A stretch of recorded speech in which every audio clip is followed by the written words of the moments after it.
Hello, my name is Strouse, and today, as part of my workshop demo, I really wanted to give you a sense of the workshops I have outlined and drafted for being an advisor.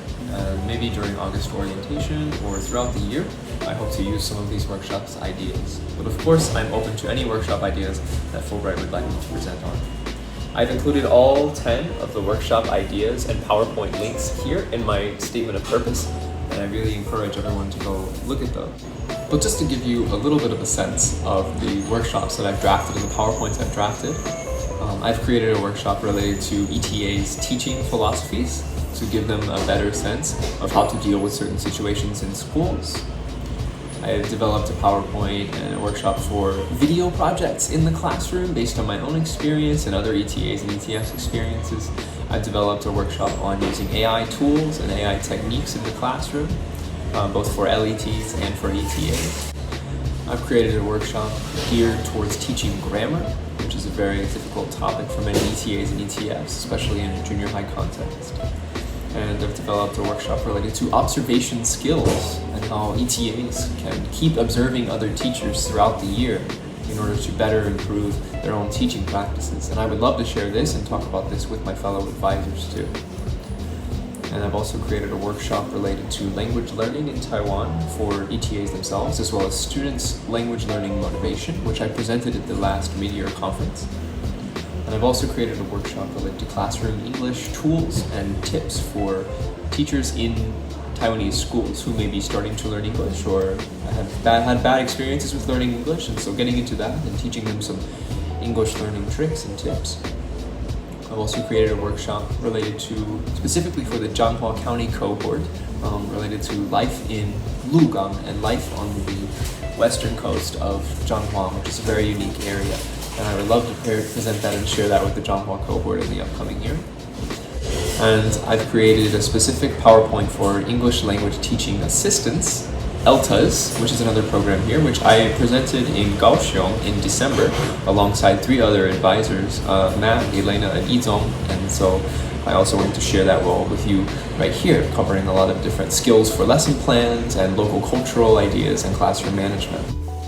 The final workshop I'll mention here is on reading lessons in Taiwanese junior high school classrooms. It's the very first link in the PowerPoint section on my statement of purpose. Now, the following demo of this workshop, I will show you give you a taste, about 5 minutes later in this video. I encourage you can look in the PowerPoint and find the link to all of the worksheets and all of the descriptions of every activity used in that PowerPoint. So in just a minute, you will see my demo of this workshop on reading challenges. First, I just wanted to say thank you so much for allowing me to apply for this. I would be thrilled and honored to work as a Fulbright TEFL advisor after these 4 years as an ETA. But first, before this video, I want to give you a little bit of a clip of a demo I did at an August orientation for incoming ETAs and at the past mid-year conference. Check it out. You all will be able to use one kind of lesson plan template to co-create lessons on local, regional, and national festivals during this spring.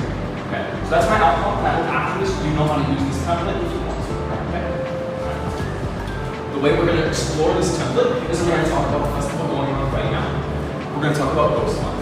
Okay, so we're going to use this as our example throughout, and I hope that we can explore this kind of template. First, I want to ask, when you hear Ghost Month, what do you think of? What have you seen so far? There's no wrong answer. I'd really like to hear. What do you hear? What do you think of? Yeah.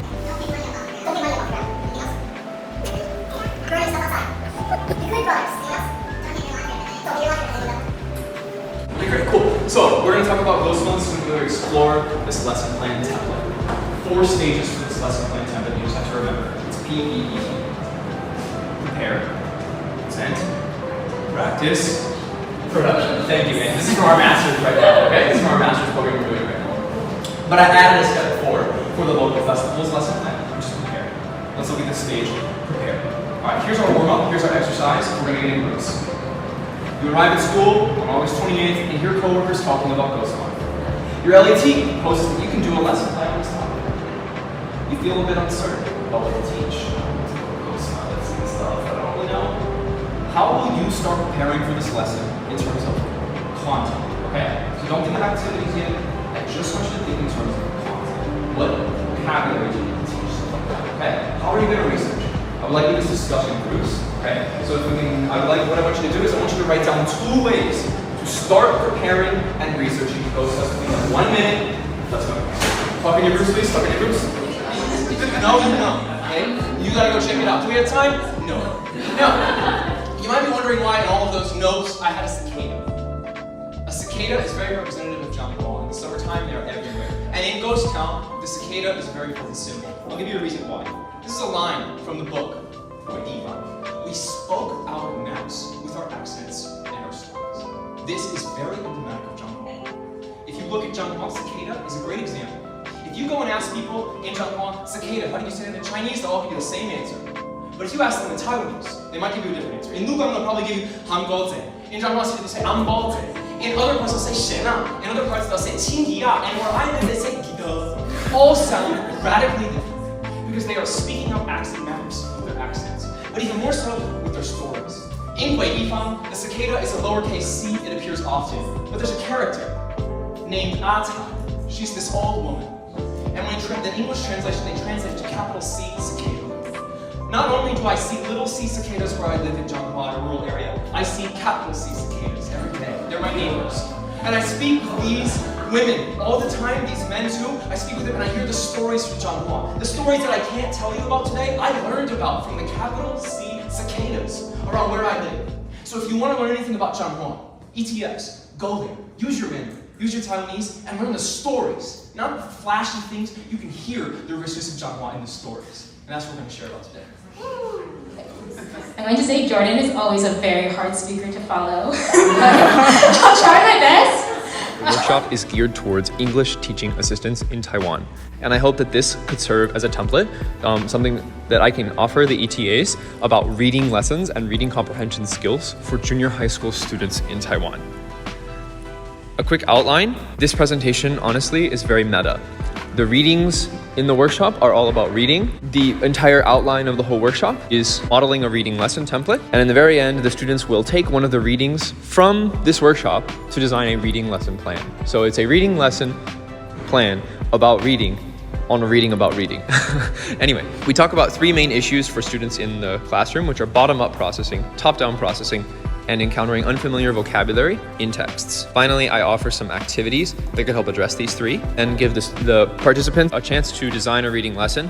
And finally, we talk about some other issues concerning text selection, extensive reading, and student motivation. Here is kind of the students will be able to for my own workshop. By the end of this workshop, ETAs and ETFs will be equipped with 5 strategies for top-down, 4 strategies for bottom-up, 3 strategies for unfamiliar vocab, 2 principles for teaching reading, and 1 flexible template. And I'm just going to skip ahead to the very end when we do a little bit of a recap of the entire presentation, because I just did a recording of all of this presentation and it took 17 minutes and I don't want to bore anybody, so I'm really trying to condense this down to like 3 minutes. Okay, basically the entire workshop I have summarized here. The first part of the workshop is modeling a pre-reading section of a lesson plan. Okay, so I started off with a scenario concerning a student. I wrote a template. I wrote an article about a student who faces some challenges in with reading comprehension in a junior high school classroom. Her name is Amy. We asked some questions about Amy to discuss her. And then we take Amy's scenario, thinking about that.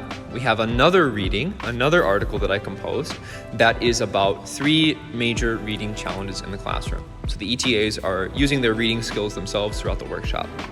Before we do the reading about challenges, I took out some vocab that they might not be familiar with. All of this vocab is from Hedgecock and Ferris's textbook, and as well as another textbook on reading skills, Christine Nuttall.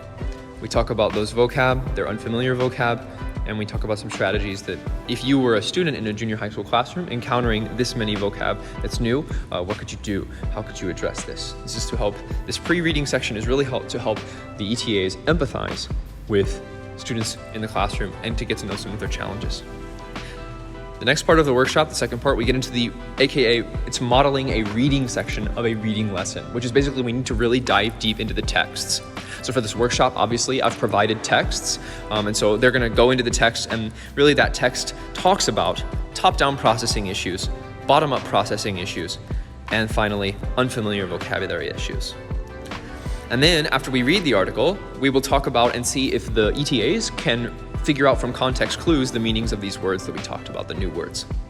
Just like a student in the junior high classroom, right? So really, in the workshop, we are doing exactly what junior high school students should be doing, which is a first reading, a rereading, diving into the text, and then considering the structure. And then finally, the last part of the workshop is modeling a post-reading section of a reading lesson plan in a junior high school classroom, which is, to do this, the first step will be summarizing and responding. I wrote from 4 different teachers' perspectives, their reactions to the article in the reading section of the workshop. So we will read these reactions, and then this ETAs need to gauge on a scale from 1 to 10 each teacher's reaction. We will then think critically about some of the issues that these teachers pose and raise with the article that we talked about. And then finally, to do a reading-writing connection, the ETAs will design and brainstorm an outline for a lesson plan, a reading lesson plan. And what will be the content of their reading lesson plan? The very first anecdote from the student Amy about her challenges. I wrote this with not that difficult a vocabulary for junior high school students. And so the ETAs can design a reading lesson based on this reading about Amy for their students in the upcoming semester. Okay, that is essentially my PowerPoint talking about different reading skills, top down, bottom up, unfamiliar vocab, and all in all providing a reading lesson template for the ETAs. Thank you for listening.